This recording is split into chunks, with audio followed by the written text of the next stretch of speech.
खैर, इस नए विश्लेषण में स्वागत है। आज हम एक बेहद ही दिलचस्प और ज़रूरी विषय पर चर्चा करने जा रहे हैं। हाल ही में रिसर्चर्स जेरी त्सुकालास और ब्रेट फॉल्क ने एआई, ऑटोमेशन और हमारी अर्थव्यवस्था के भविष्य पर एक शानदार रिसर्च पेपर पब्लिश किया है, जिसे उन्होंने the AI lay off trap यानी एआई छटनी का जाल नाम दिया है। हम सब रोज एआई की ताकत और इसके कमाल के बारे में सुनते हैं, है ना? लेकिन इन रिसर्चर्स ने अर्थशास्त्र और गणित का इस्तेमाल करके एक ऐसी तस्वीर पेश की है जो सच में हैरान कर देने वाली है। तो चलिए सीधे इस थोड़ी कॉम्प्लेक्स पर बेहद जरूरी थ्योरी को आसान और रोचक तरीके से डिकोड करते हैं। सबसे बड़ा और सीधा सवाल जो इस पूरी रिसर्च की नींव है वो ये है कि अगर एआई सभी की नौकरी ले लेगा तो भला प्रोडक्ट्स खरीदने के लिए बचेगा कौन? जरा सोचिए, अगर तकनीक इतनी एडवांस हो जाए कि वो इंसानों की जगह ले ले और कंपनियां अपने खर्चे बचाने के लिए धड़ाधड़ लोगों को काम से निकालने लगें, तो एक बहुत बड़ा संकट खड़ा हो जाएगा। जिन कर्मचारियों को निकाला जा रहा है वही तो वे ग्राहक हैं जो बाजार में जाकर सामान खरीदते हैं।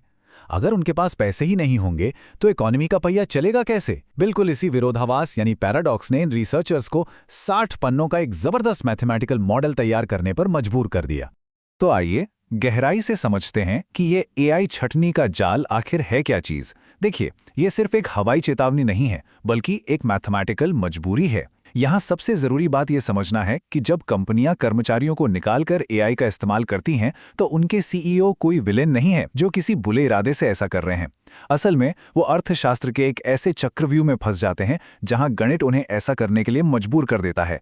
अगर वो ऐसा नहीं करेंगे तो मार्केट में पीछे छूट जाएंगे, और जब हर कंपनी यही गणित लगाती है तो पूरी इकोनॉमी में डिमांड ही खत्म होने लगती है।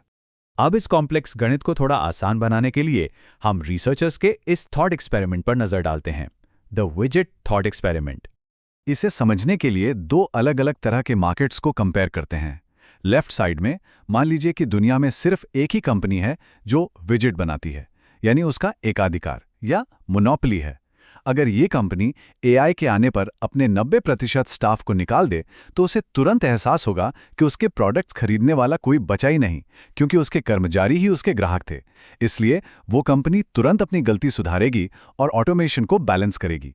पर अब राइट साइड देखिए, एक कॉम्पिटिटिव मार्केट जो हमारी असली दुनिया है। यहाँ बहुत सारी कंपनियां हैं।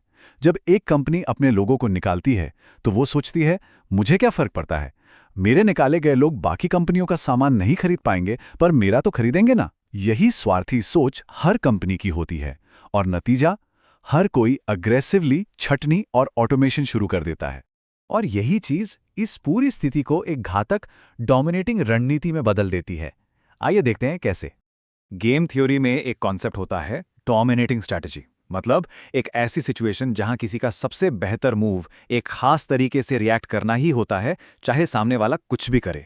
इसे क्लासिक प्रिजनर्स डिलेमा से कंपेयर किया जा सकता है। एक अकेले सीईओ के नजरिए से देखें तो उसे अपने स्टाफ को निकालने की कॉस्ट अपने खुद के रेवेन्यू पर लगभग जीरो लगती है। इसलिए मैथमेटिकल रूप से उसकी बेस्ट स्ट्रैटेजी यही बन जाती है कि वो हर हाल में ऑटोमेशन करे। इंडिविजुअल लेवल पर लिया गया ये सही फैसला कलेक्टिव लेवल पर भारी तबाही लाता है। चलिए इसको रियल वर्ल्ड के हिसाब से समझते हैं। मान लीजिए दुनिया की बड़ी टेक कंपनियां जैसे एंथ्रोपिक, ओपनएआई, माइक्रोसॉफ्ट और गूगल एक कमरे में बैठकर तय करती हैं कि वे एआई ऑटोमेशन को थोड़ा धीमा करेंगी। पर कमरे से बाहर निकलते ही दो स्थितियां होंगी।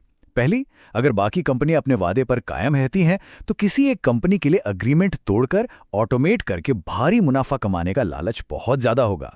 दूसरी, अगर बाकी कंपनियां वादा तोड़कर ऑटोमेट करने लगती हैं तो बची हुई कंपनी को भी बैंकरप्ट होने से बचने के लिए ऑटोमेट करना ही पड़ेगा। यानी दोनों ही स्थितियों में ऑटोमेशन का बटन दबाने का इंसेंटिव इतना ज्यादा है कि उसे रोकना लगभग नामुमकिन है। इसी बात को रिसर्चर जेरी त्सुकालास ने बहुत ही साफ शब्दों में कहा है, कंपनियों द्वारा खुद से इसे सुलझाने का इंतजार करना मेरे विचार में सबसे बुरी चीज है जो हम कर सकते हैं। उनका स्पष्ट निष्कर्ष है कि कंपनियों से कॉर्पोरेट सेल्फ रेस्ट्रेंट या नैतिक जिम्मेदारी की उम्मीद करना गणितीय रूप से असंभव है। उनका मुख्य काम अपने शेयरधारकों को मुनाफा देना है, और जब गणित उन्हें ऑटोमेशन की तरफ धकेल रहा है तो वो खुद से नहीं रुकने वाले। तो अब सवाल आता है समाधान का, जिसे रिसर्चर्स ने नाम दिया है द ओडिसी सॉल्यूशन। रिसर्चर्स ने इस समस्या के समाधान को समझाने के लिए 3000 साल पुरानी एक प्राचीन यूनानी कहानी का सहारा लिया है, ओडिसियस की कहानी, जहां नायक को साइरन के पास से गुजरना था।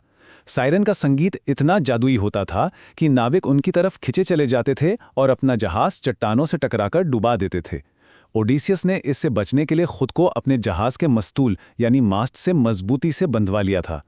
आज की इस मॉडर्न इकोनॉमी में एआई से होने वाली भारी बचत का लालच वो आकर्षक सायरन है, और इससे बचने के लिए जो मस्तूल हमें चाहिए वो है एक्सटर्नल रेगुलेशन।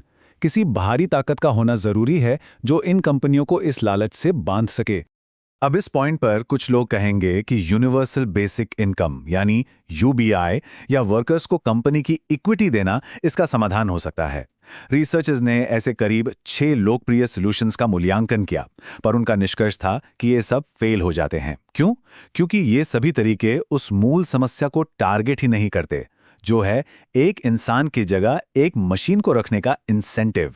जब तक मशीन इंसान से सस्ती और फायदेमंद रहेगी, ये जाल बना ही रहेगा।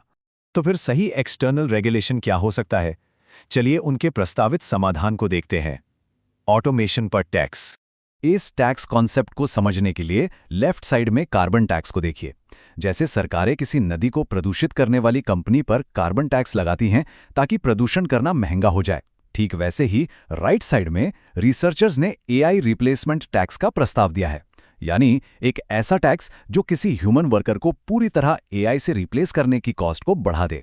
ध्यान देने वाली बात यह है कि ये एआई को रोकने के लिए नहीं है, बल्कि ये इंसानी कर्मचारियों को पूरी तरह हटाने की जिम्मेदारी वापस कंपनियों के कंधों पर डाल देता है। लेकिन चलिए थोड़ा प्रैक्टिकल होकर सोचते हैं। टैक्स शब्द सुनते ही अक्सर राजनीतिक माहौल गर्म हो जाता है। इसे लागू करना आसान नहीं होता। इसलिए रिसर्चर्स ने एक थोड़ा ज्यादा आसान और व्यवहारिक रास्ता भी सुझाया है, रिटेंशन सब्सिडी। मतलब कंपनियों पर टैक्स लगाकर दंडित करने के बजाय सरकार उन्हें आर्थिक प्रोत्साहन या सब्सिडी दे अगर वो एआई आने के बावजूद अपने कर्मचारियों को काम पर बनाए रखती हैं। एक तरह से इंसानों को जॉब पर रखने के गणित को कंपनियों के लिए फायदेमंद बनाना। अब एक बहुत ही गंभीर सवाल उठता है कि अगर इनमें से कुछ भी नहीं किया गया तो भविष्य कैसा होगा? रिसर्चर्स का 10 साल का पूर्वानुमान काफी साफ है। ये एक इम्पार्शियल मैथमेटिकल प्रिडिक्शन है कि अगर इस जाल को नहीं तोड़ा गया तो अगले 10 सालों में हम अत्यधिक धन असमानता यानी भारी वेल्थ इनइक्वालिटी देखेंगे। साथ ही बड़े पैमाने पर राजनीतिक अस्थिरता आ सकती है और डिमांड में भारी कमी के कारण 2008 जैसा एक और बड़ा वित्तीय संकट भी खड़ा हो सकता है। ये कोई पक्ष लेने की बात नहीं है, बस मॉडल का गणित यही बता रहा है। और आखिर में हम यहीं आके रुकते हैं। उस ओडिसियस की कहानी को याद कीजिए। क्या हमारा समाज, हमारे नीति निर्माता इस अर्थव्यवस्था के जहाज के चट्टानों से टकराने से पहले वो जरूरी मस्तूल और नियम तैयार कर पाएंगे? ये एक ऐसी बहस है जो सिर्फ तकनीक नहीं बल्कि हमारे आने वाले कल को डिफाइन करेगी। इस जानकारी को गहराई से समझने से ही हम भविष्य के लिए तैयार हो सकते हैं। आज के इस विस्तृत विश्लेषण का हिस्सा बनने के लिए बहुत बहुत धन्यवाद। इस अहम सवाल पर जरूर विचार कीजिएगा।